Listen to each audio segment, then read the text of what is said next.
Finn was the biggest and the bravest giant in all of Ireland. His deeds were known far and wide. Lions lay down before him. His chariot flashed like a comet through the fields of battle, and with his venomous sword he lay low 100 men, while with the other hand casting his sling at a troop of deer or a herd of wild boar. Along with that, he had a thumb of knowledge. And when he sucked his thumb, he could tell what was happening anywhere in Ireland, and he could foretell the future. Now, when Finn was no longer young, the rumour went about that there was a giant in Scotland who was Finn's equal, and his name was McConigle. McConigle was not only fierce in battle, but when he walked up a hill, the earth trembled under his feet. The trees wobbled, and the wild game fled to their lairs. By one blow of his fist, he flattened a thunderbolt one day, turned it into the shape of a pancake, and kept it in his pocket as a souvenir.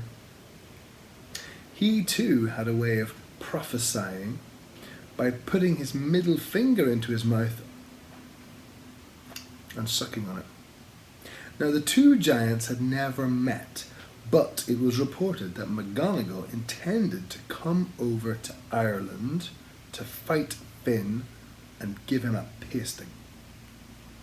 It so happened that one day Finn and his men were away from home and were busy making a bridge across the giant's causeway.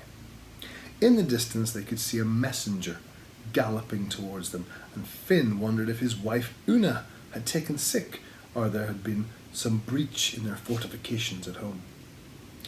The messenger announced that Finn was to come home at once, and then whispered something in Finn's ear that made him tremble with rage. "So he's on my trail," said Finn as he stood up, and with that he pulled up a big fir tree, banged the clay off it, and with his knife snedded it into a walking stick, so that it was both a walking stick and an umbrella.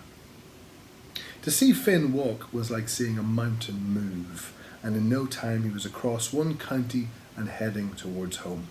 He was going up a slope when in the mud he saw footmarks which were as big as his own.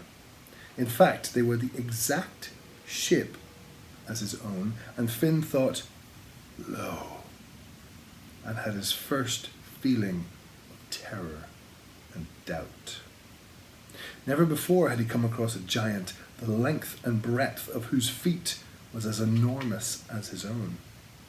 He widened his chest and let out an almighty roar just to make his presence felt, and it echoed all over the valley and was heard by his wife in her own home.